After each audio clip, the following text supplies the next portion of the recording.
Hello viewers, hope you all are fine. Today I will discuss about 10th class mathematics exercise number 1.1 question number 2. इससे पहले हमने exercise number 1.1 का पहला question कर लिया था।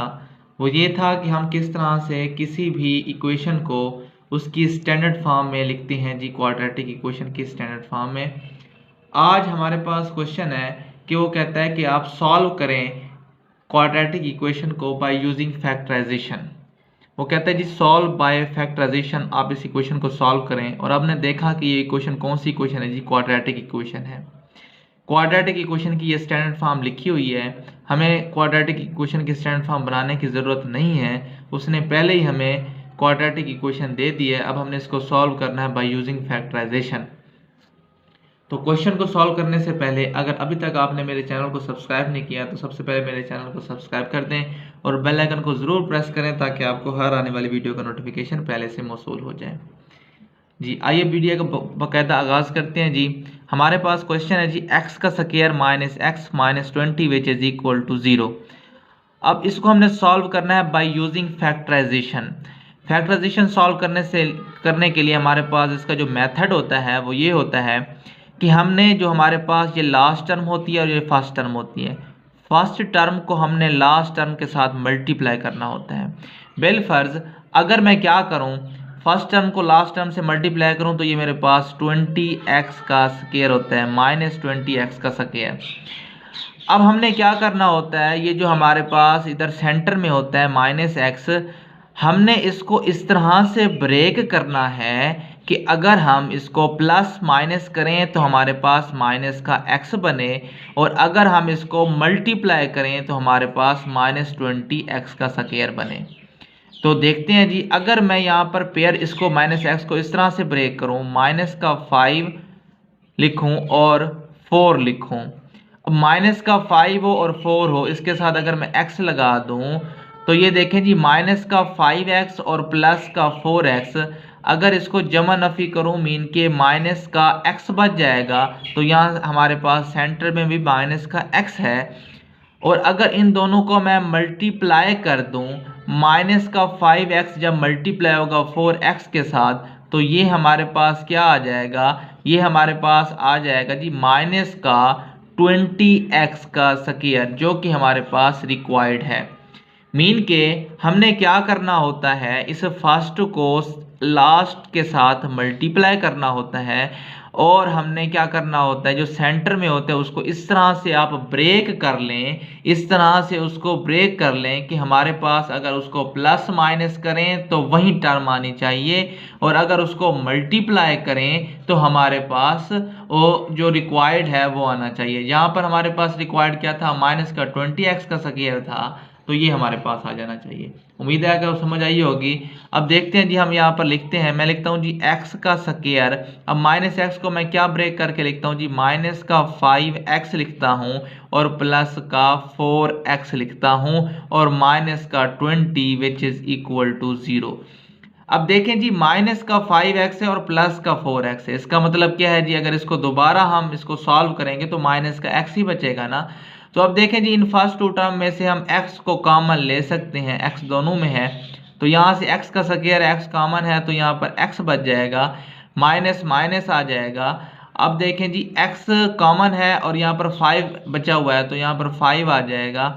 अब देखें यहाँ से हम क्या चीज़ कॉमन ले सकते हैं, यहाँ पर 4 है और यहाँ पर x है, माइनस 20 है तो 4 दोनों में आ सकता है। तो मैं यहाँ पर ले देता हूँ प्लस का 4 कॉमन ले लेता हूँ। जब प्लस का 4 कॉमन होगा यहाँ पर x बच जाएगा, और यहाँ पर प्लस माइनस माइनस होता है, अगर 20 को 4 पे डिवाइड करेंगे तो 4 5 20 होता है तो यहाँ पर 5 आ जाएगा। अब देखें जी, इस क्वेश्चन में हम क्या कर सकते हैं कि अगर हमारे पास यहाँ देखें जी x माइनस 5 है और ये भी x माइनस 5 है, अगर ये कॉमन हो सेम हो, इसका मतलब है हमने यहाँ पर फैक्टराइजेशन ठीक की है। अगर ये सेम ना हो तो समझ जाएं कि हमने फैक्टराइजेशन सही नहीं की, हमने कोई ब्लंडर किया है। तो उससे बचने के लिए आपने यहाँ पर देख लेना है कि हमारे पास सेम आने चाहिए।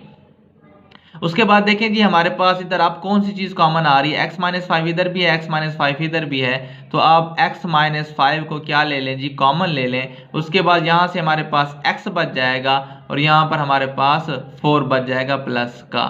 अब ये हमारे पास इसके फैक्टर बन गए, which is equal to 0, which is equal to 0 तो आ रहा है। इधर या तो हमारे पास क्या हो सकता है, या x minus 5 which is equal to 0 हो सकता है, या फिर हमारे पास x plus 4 which is equal to 0 हो सकता है।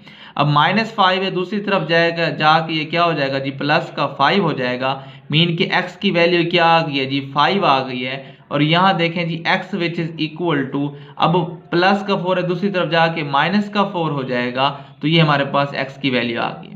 अब देखें जी हमारे पास इक्वेशन क्या थी, इक्वेशन हमारे पास थी क्वाड्रेटिक इक्वेशन। अगर इक्वेशन क्वाड्रेटिक, इसकी डिग्री 2 है, हाईएस्ट पावर 2 है, जितनी पावर होती है उतने इसके रूट्स आते हैं। मीन कि इसकी पावर 2 थी क्वाड्रेटिक इक्वेशन की, इसलिए हमारे पास यहाँ पर 2 रूट्स आए हैं। अगर लीनियर इक्वेशन होती तो उसका एक रूट आता। अगर हमारे पास जिसकी डिग्री 3 होगी तो उसके 3 रूट आएंगे, क्यूबिक इक्वेशन होगी तो उसके 3 रूट्स आएंगे। अगर इसकी पावर 4 होती तो इसके 4 रूट आते। तो ये बात आप भी समझ लें कि जितनी इक्वेशन की डिग्री होती है उतने उसके रूट्स होते हैं। अब अगर मैं इसको सॉल्यूशन सेट में लिखना चाहूं तो सॉल्यूशन सेट में कैसे लिखूंगा, 5, 4, ये मेरे पास क्या है जी, इसका आंसर है जी। आगे चलते हैं जी, नेक्स्ट क्वेश्चन हमारे पास है इसी तर्ज का है। देखें जी, 3y का square which is equal to y into y minus 5। अब इसको सॉल्व कैसे करेंगे, अब इसको सॉल्व करने के लिए अभी ये क्वाड्रेटिक इक्वेशन की स्टैंडर्ड फॉर्म में नहीं है इक्वेशन, पहले हम इसको क्वाड्रेटिक इक्वेशन की स्टैंडर्ड फॉर्म में बनाएंगे, जैसे कि पिछले क्वेश्चन में हम कर चुके हैं। तो हम क्या करते हैं जी, 3y का स्क्वायर वैसे का वैसे लिखते हैं, विच इज इक्वल टू, अब ये y है अंदर मल्टीप्लाई हो जाएगा, y से मल्टीप्लाई होगा y का स्क्वायर, माइनस है माइनस आ जाएगा, प्लस माइनस माइनस होता है, y जब 5 से मल्टीप्लाई होगा तो 5y आ जाएगा।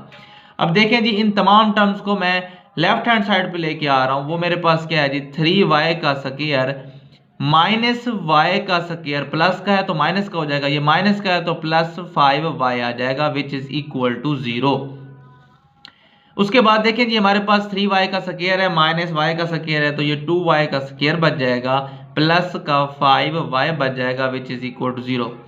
अगर आप देखें यहाँ पर हमारे पास कांस्टेंट टर्म कोई नहीं है, ax का स्क्वायर प्लस bx है, तो यहाँ से हम क्या चीज कॉमन ले सकते हैं, यहाँ पर फैक्टर बनाने की जरूरत नहीं है, हमें बने बनाए फैक्टर मिल गए हैं। अब यहाँ से क्या चीज कॉमन ले सकते हैं जी, y को कॉमन ले सकते हैं। अब y कॉमन होगा, यहाँ पर क्या आ जाएगा जी, 2y प्लस का 5 विच इज इक्वल टू 0। अब देखें या तो y 0 के बराबर होगा या फिर 2y प्लस 5 0 के बराबर होगा, तो लिखेंगे जी either y which is equal to 0 या फिर हमारे पास क्या होगा जी, 2y plus 5 which is equal to 0। अब यहां से 2y which is equal to 5 दूसरी तरफ जाएगा, माइनस का 5 हो जाएगा। अब हमने तो y की वैल्यू चाहिए ना, 2 मल्टीप्लाई हो रहा है तो दोनों तरफ 2 को क्या कर देंगे जी, डिवाइड कर देंगे, तो 2 इससे भी कैंसिल, 2 इससे भी कैंसिल, तो हमारे पास y की वैल्यू क्या आ जाएगी जी, -5 डिवाइडेड बाय 2 आ जाएगी। अब -5 डिवाइडेड बाय 2 जो y की वैल्यू है, इसको अगर मैं हम सोल्यूशन सेट में लिखना चाहें तो ये क्या बनेगा जी, ये y की वैल्यू 0 थी तो ये 0 लिखेंगे, कामा ये y की वैल्यू क्या थी जी, -5 डिवाइडेड बाय 2, तो ये मेरे पास क्या आ जाएगा जी, आंसर आ जाएगा। अब आपको ये पता चल गया कि अगर हमारे पास कोई भी क्वाड्रेटिक इक्वेशन दी जाए उसका हम फैक्टराइजेशन कैसे करते हैं, उसका सोल्यूशन कैसे करते हैं जी। अगर हमारे पास कोई इक्वेशन क्वाड्रेटिक इक्वेशन नहीं है, उस इक्वेशन को क्वाड्रेटिक इक्वेशन पहले बनाएंगे, जैसे कि ये हमारे पास बनी बनाई थी पहली इक्वेशन में, ये क्वाड्रेटिक इक्वेशन बनी बनाई थी, हमने फैक्टराइजेशन कर दी। नेक्स्ट क्वेश्चन में हमारे पास क्वाड्रेटिक फॉर्म नहीं है, उसको पहले बनाएंगे उसके बाद उसको सॉल्व करेंगे। अब इधर देखें यहाँ भी पावर 2 थी तो इसके सोल्यूशन कितने निकले, रूट्स कितने निकले, हमारे पास 2 रूट्स निकले। उम्मीद है कि आपको लेक्चर पसंद आया होगा। अगर लेक्चर पसंद आए तो इसको लाइक और शेयर करना ना भूलें। मिलते हैं जी नेक्स्ट लेक्चर में, उस वक्त तक अपना ख्याल रखिए। Good bye.